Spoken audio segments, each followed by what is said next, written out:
నేత్రములు పరిశుద్ధంగా ఉండాలి, వాటితో చూడకూడదు చూడొద్దు బేటా అని దేవుడు చెప్పాడు.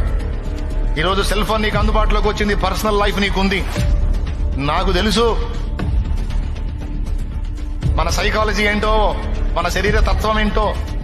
నీ పర్సనల్ లైఫ్ లో నీవు రహస్యమందు ఉన్నప్పుడు, నువ్వు ఒక్కడిగా ఉన్నప్పుడు నీ సెల్ ఓపెన్ చేసి నువ్వేం చూస్తున్నావమ్మా, నువ్వేం చూస్తున్నావయ్యా, అది నీకు నీ మనస్సాక్షిగా నా దేవుడికే తెలుసు.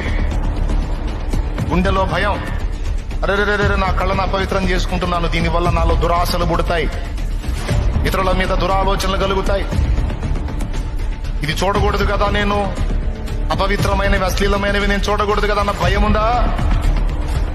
ఏమనుకుంటున్నారు తెలుసా?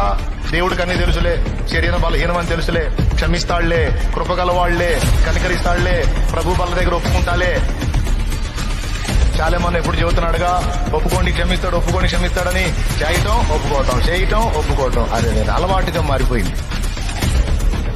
నీ ఇష్టం వచ్చినట్టు చేస్తావా శరీరంతో? ఇష్టం వచ్చినట్టు మాట్లాడవద్దు, ఇష్టం వచ్చినట్టు చూడవద్దు, ఇష్టం వచ్చినట్టుగా జారత్వాలు క్రియలను దేహమును వినియోగించవద్దు. నీ దేహము నా దేహము పవిత్ర దేవాలయము.